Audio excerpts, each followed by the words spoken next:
Hello, welcome to Meera's multi channel.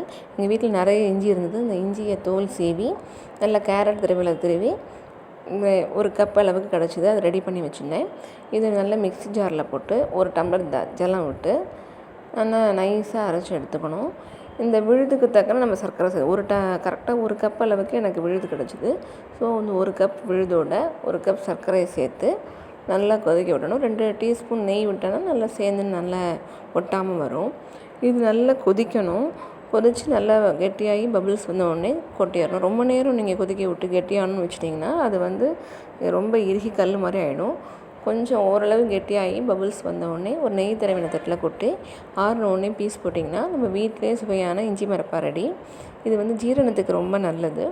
இது நம்ம வீட்டிலே பண்ணி சாப்பிடும்போது நமக்கு ரொம்ப டேஸ்டியாகவும் இருக்கும்.